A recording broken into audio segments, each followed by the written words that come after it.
Yes, basketball is a much better game today. Great sport to play and a great sport to watch.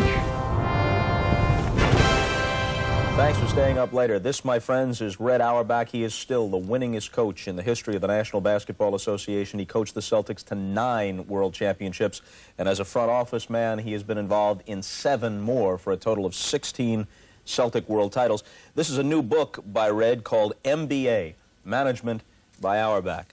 Now, you come in with the start of the modern NBA right after World War II, but you last coached in, what, 1966? Yeah. Okay, so it's been 25 years since you coached. Would your exact methods work today, or how would you have to modify them? I don't think I'd have to modify them at all, because it's not a fair question, because if you have the reputation, whatever you say, they'll listen. For example, when Heinsohn was coaching and he got sick a couple of games, I took over, I had no problems because of your reputation. If I came in cold, I don't know. I don't know. I think it would be the same, because you appeal to their pride, Bob. You can't appeal to them money-wise. They've got all of that.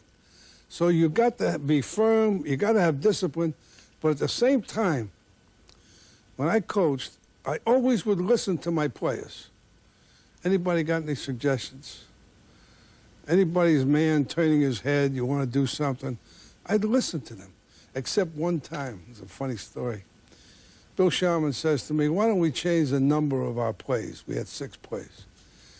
I said, you can't do that.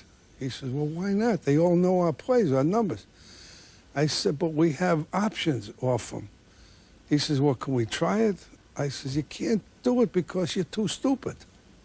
So that got their attention. You know, they're all college graduates. I said, all right, we'll try it. So we go to practice, and I say, all right, from now on, the 1 play is 2, the 2 is 3, the 3 is 4, the 4 is 5. I said, we go through it. We went through it, so call it 2, we went through it. I don't say a word. I know it's not going to work. So the next day we have a game. So Cousy calls out, let's get 1.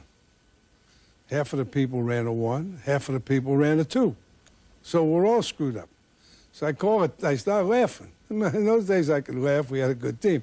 So I get them over in a huddle. I said, come around me. This is true. I stand in the middle, I said, now stick your head up like that and listen. Make believe you're listening. They look like that. I took my hand, I slapped every one of them right across the face. I said, now wipe this out of your mouth. From now on, a 1 is a 1, a 2 is a 2, a 3 is a 3, and that was the end of that. But the point I'm trying to bring out is, I listen. You were an innovator with a number of things that now seem commonplace, but somebody had to do them first. For example, teams in the NBA used to walk through training camp almost. You put your guys through a really tough training camp. They were in so much better condition at the start of the season. Not only did you have a good team, you were always starting the year 10-0, 16-2. You jump right out in front. The 6th man idea. Instead of just a guy to give a guy a rest, you made it a strategic thing to create mismatches. And nobody went to the fast break before the Celtics did with any kind of regularity. You were running a style of play that you didn't see around the league. Those were the things I had, because I always felt I was never afraid of my job. That's the first prerequisite of a good coach. Don't worry about being fired. Do what you think you have to do to win. The name of the game is to win. I put in all these things, and I tried it. If it didn't work, certain things, I'd shelve it. But I knew all the rules. See, coaches today, they got assistants. They take everything for granted. I didn't have any assistants. I had to have in my mind, when a game was going on, I knew how many personal fouls on everybody out there, on both teams, in my mind. How many timeouts? How many timeouts? All of that kind of stuff. And we used to work at coaching. Sure, all this stuff I used to get up at the referees, that was just to gain a competitive edge, to get the next call. It's like winning the next game. That's how that cigar bit came. Now, when did you first light up the Victory cigar, which is one of the greatest trademarks in the history of sports, not just after a championship, but after any even regular season victory, when the thing was locked up, as long as it didn't go to the last play, lit the thing up on the bench? I never had the ego of some of these coaches today, especially college coaches. They're 40 points ahead with 4 minutes to go, and they're up there giving signals and this and that because they're on TV. To me, the game was over. So rather than take a chance of getting up and making an ass of myself, I sat there and I light a cigar, and I sit there like this, and you know, let the game go over. Take the guys out and so forth and so on, getting ready for the next game. That was the whole theory. Did you ever light one up and then you blew the game? You had to put it away? Yeah, I didn't blow the game, but they tied it up. That's the only thing I ever remember about Heinsohn. I could have killed him. We were 3 points ahead. With 10 seconds to go, they had the ball. So I lit up the cigar. I said, now let him score. Don't touch him. Sure enough, Heinsohn wants to block a shot. So he hits the guy and the ball goes in. They make the free throw, they tie it up. Now I'm dying, the cigar in my hand, no victory. But we won in overtime. How much did it annoy the opposition? I mean, talk about rubbing it in. Oh, okay. I tell you, I didn't do it originally to annoy him. But after a while, it was charismatic and I didn't care. We went into Cincinnati one time and they gave out 5,000 cigars to every male in the place. So when they're going to beat us and have the thing, everybody's going to light up a cigar. You talk about a pregame motivating talk. I told them if we lose this game, they're dead. They're dead. I'd kill them. Well, luckily, we beat the heck out of them, and they didn't light up that 5,000 And we're back cigars. with Red Auerbach. Wilt Chamberlain was here a while ago. Naturally, we talked about Wilt versus Russell. And he talked about you, and he said, you know what? Auerbach had to respect me. He should have respected me. And he still kicks my tail. You know, he still says I couldn't carry Russell's jock in so many words. I think it kind of bothers him that you feel that way. I'm glad it does. I tell you,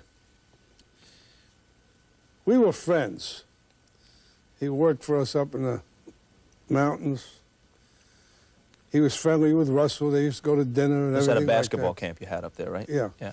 And they used to get together and everything like that. Then all of a sudden the coach tells them the reason the Celtics beat you all the time is because you're too nice to Red and too nice to Russell. So the next day he comes in the game. I said, hi, Wilt. And he cusses me. I said, who needs you? So I walk away. Now I'm mad. Russell's mad. All the times we played them, he always blamed the fact that Russell had good surrounding cast where he had nobody. You see. But not for 10 years. He beat us one time in 10 years out of 10. And you could ask all the players in that era who they'd rather have, Russell or Chamberlain, and they'd all pick Russell. With Russell, you won 11 championships in 13 years. Suppose the surrounding cast was exactly the same, and Wilt was in Russell's place. How many would you have won? Well, let me put it this way. At about the time that that occurred, Chamberlain was already spoiled.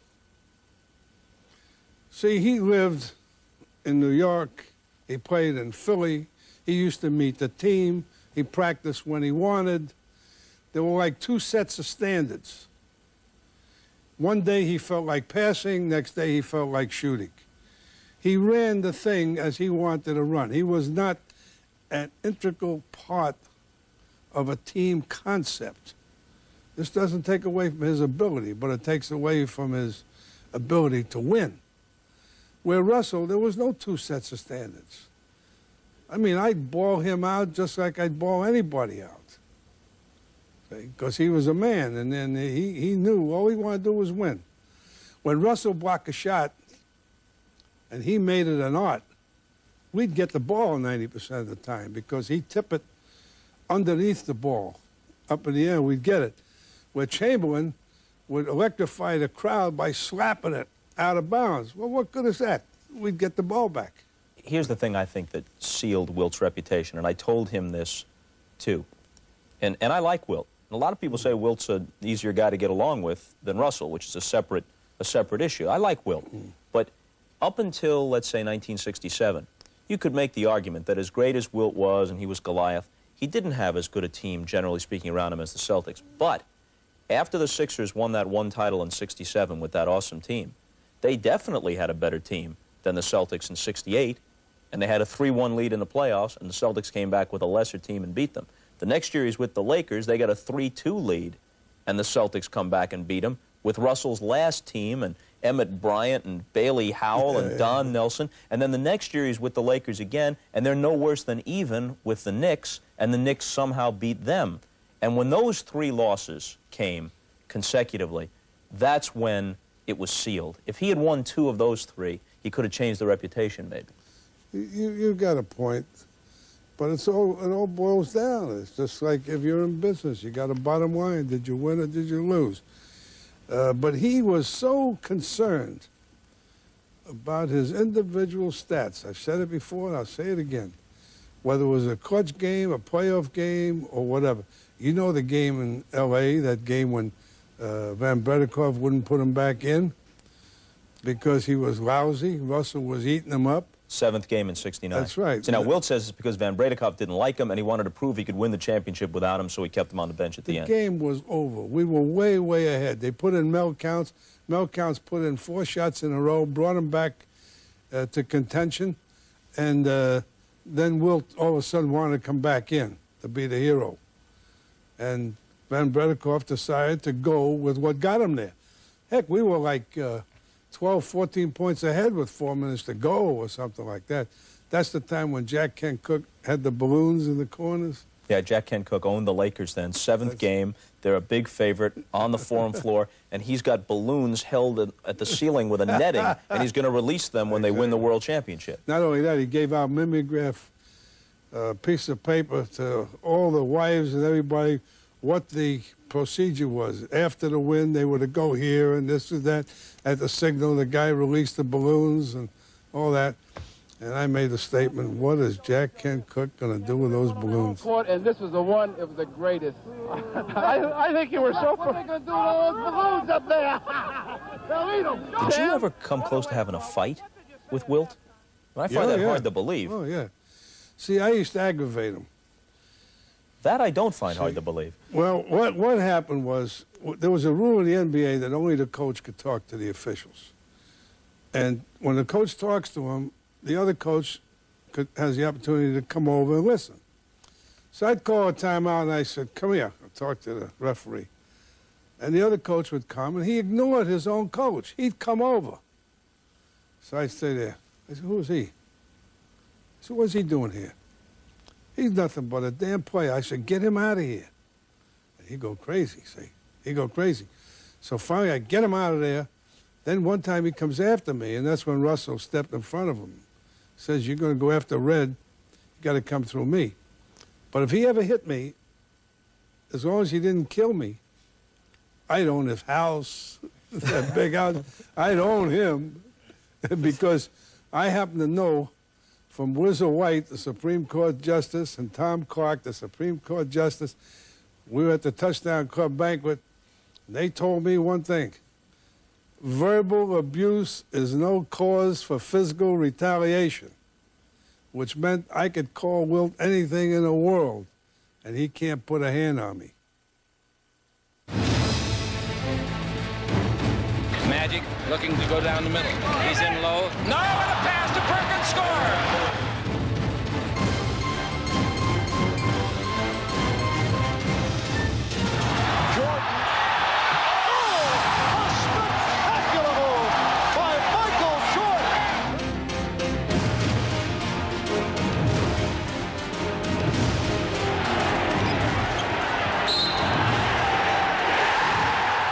Now, there have been 3 guys until Magic's retirement that were always grouped together. First there were 2, then Jordan came along to make it 3. Magic, Jordan, and your guy, Bird. For a while, people would have said Bird was the best all-round player in the league. That's probably not true anymore, but if you have all 3 of them at their respective bests, where does Bird fit in? You can make a case for the greatest player of all time for Russell, for Bird, for Jordan, for Magic, and for Kareem. Those 5, you can make a case as to who the greatest, most valuable player of all time is. Larry Bird was like a Magic Johnson, or a Magic Johnson was like a Larry Bird. They try to add something new every year.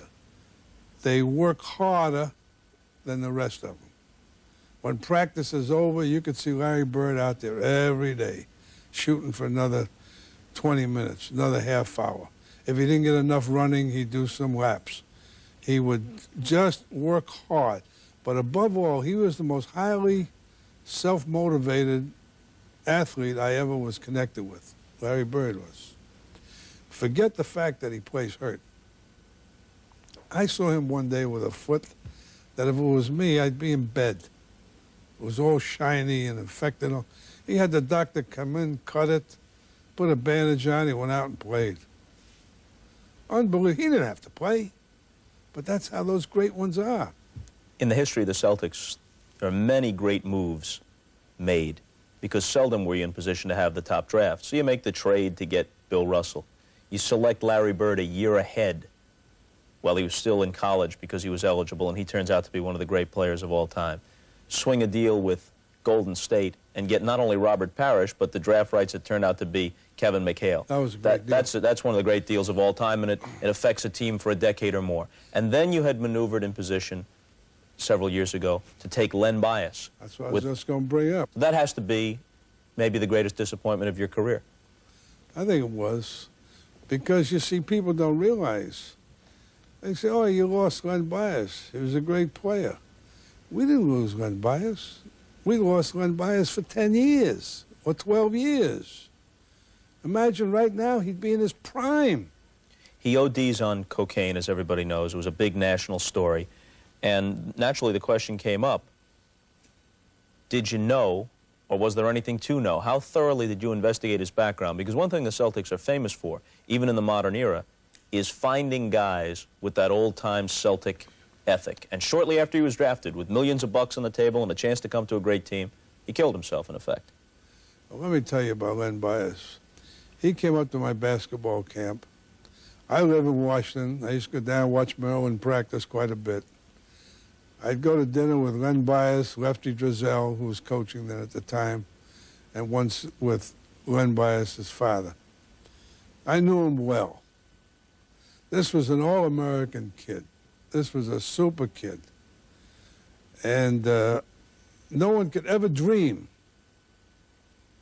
that such a thing would happen to this kid. But what happened was, he was so happy. His aim and ambition in life was to play with the Celtics. This is no bull. This is fact.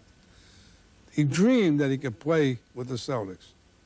So then when it came to pass, he got a hold of the wrong guy or the wrong friend or whatever it was, and they OD'd. Now that month, he was examined by Golden State, the New York Knicks, and the Boston Celtics. Physical examination, and he was clean.